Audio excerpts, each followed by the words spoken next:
നാട്ടിൽ നിന്ന് വന്നതിന് ശേഷമുള്ള ഒരു ലഞ്ച് പ്രിപ്പറേഷനാണ് കാണിക്കുന്നത്.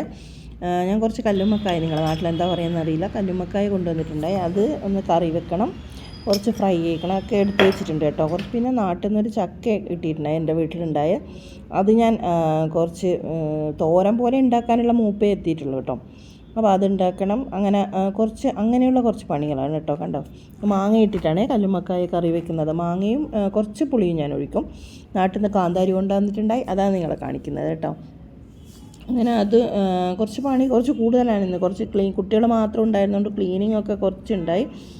അപ്പോൾ ഇതൊക്കെ അങ്ങനെ വേഗം തന്നെ ഞാൻ വിചാരിച്ചു ലഞ്ച് പ്രിപ്പറേഷൻ ചെയ്ത് കഴിഞ്ഞിട്ട് പിന്നെ ബാക്കിയുള്ളതൊക്കെ ചെയ്യാമെന്ന്. അങ്ങനെ പിന്നെ ഫ്രൈ ചെയ്യാനുള്ളത് എടുത്ത് വെച്ചിട്ടുണ്ട്. ചീനിച്ചട്ടി ചൂടാക്കി അതിലേക്ക് ഫ്രൈ ചെയ്യാനുള്ള കല്ലുമ്മക്കായ ഇട്ടു. നിങ്ങൾക്ക് അറിയുമെന്നറിയില്ല, ഇത് നമ്മളെ നാട്ടിലുള്ള ഒരു വിഭവം കേട്ടോ. അധികം വലിയ അങ്ങ് തെക്കനുള്ള ആൾക്കാർക്കൊന്നും അറിയാൻ സാധ്യതയില്ല. പക്ഷേ നിങ്ങൾ നോക്കും കേട്ടോ. പിന്നെ തേങ്ങ അരച്ചിട്ടാണ് ഞാൻ കറി വെക്കുന്നത്. തേങ്ങയിൽ ഉപ്പല്ല മഞ്ഞൾ, മുളക് ഇതൊക്കെ ഇട്ടിട്ട് കറി വെക്കണം. പിന്നെ നമ്മുടെ കട്ട് ചെയ്ത ചക്ക, കുറച്ച് തേങ്ങ, ഉപ്പ്, മഞ്ഞൾ, മുളക് ഇതൊക്കെ ഇട്ട് ഒറ്റൊരു വിസിൽ, കുറച്ച് വെള്ളം ഒഴിച്ചിട്ട് ഒറ്റൊരു വിസിലിടും. അതാണ് ചെയ്യുന്നത് കേട്ടോ. പിന്നെ കല്ലുമ്മക്കായ ഫ്രൈ ആയി, അതുപോലെ തേങ്ങ അരച്ച കല്ലുമ്മക്കായ കറി റെഡി ആയിട്ടുണ്ട് കേട്ടോ. അത് കുറച്ച് നമ്മൾ കുറച്ച് വെളിച്ചെണ്ണ എടുത്ത് കടുക് വറുത്തിടും കേട്ടോ. പിന്നെ ഞാൻ പപ്പടം കാച്ചുന്നത്. കുട്ടികൾ കുറച്ച് ദിവസമായില്ലേ ഊണൊന്നും കഴിക്കാത്ത, അപ്പോൾ അതിന് കുറച്ച് വിഭവ സമൃദ്ധം ആഴിക്കോട്ടെ എന്ന് വിചാരിച്ചിട്ട് ചെയ്യുന്നതാണ് കേട്ടോ. അപ്പോൾ ഇത് കണ്ടോ വെന്ത് വന്നു. അതിന് പപ്പടം കാച്ചിയ എണ്ണയിൽ തന്നെ ഞാൻ വെച്ച് കടുക് പൊട്ടിക്കാമെന്ന്. അപ്പോൾ കടുക് പൊട്ടിച്ച് അതിന് കുറച്ച് വെളുത്തുള്ളിയും കുറച്ച് കറിവേപ്പിലയും ഒക്കെ നല്ലവണ്ണം ഫ്രൈ ചെയ്തിട്ട് അങ്ങനെ അതിലേക്ക് കൂട്ടും കേട്ടോ.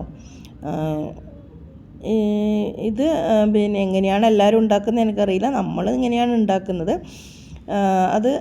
ഇനിയിപ്പം അത് എണ്ണയിലേക്ക് ഞാൻ ചീനച്ചട്ടി ഉണ്ടല്ലോ, പപ്പടം കാച്ചിയ എണ്ണയുണ്ടല്ലോ, അതിലേക്ക് കടുക് പൊട്ടിച്ചിട്ട് നമ്മളെ വെളുത്തുള്ളിയും കുറച്ച് കറിവേപ്പിലൊക്കെ ഇട്ട് നല്ലോണം ചൂടായി വരുമ്പം അതങ്ങോട്ടേക്ക് തട്ടും. ഇന്നത്തെ ലഞ്ചാണിത് കേട്ടോ. പിന്നെ നാട്ടിൽ നിന്ന് തേങ്ങയൊക്കെ കൊണ്ടുവന്നുകൊണ്ട്, തേങ്ങയ്ക്ക് ഇഷ്ടംപോലെ ഉള്ളതുകൊണ്ട് കുറച്ച് നല്ലോണം തേങ്ങയൊക്കെ ഇട്ടിട്ടുണ്ട് ചക്കയിൽ. ഇങ്ങനെയാണ് നമ്മൾ ഉണ്ടാക്കുന്നത് കേട്ടോ. എല്ലാവരും എങ്ങനെയാണ് ഉണ്ടാക്കുകയെന്ന് എനിക്കറിയില്ല. ഇങ്ങനെയാണ് നമ്മളെ നാട്ടിലുണ്ടാക്കുക. ഞാൻ തലശ്ശേരിയാണ് കേട്ടോ, അതാണ് ഈ കല്ലുമ്മക്കായൊക്കെ ഇങ്ങനെ കിട്ടുന്നത്. ഞാൻ നാട്ടിൽ നിന്ന് കുറച്ച് കൊണ്ടുവന്നിട്ടുണ്ടായി.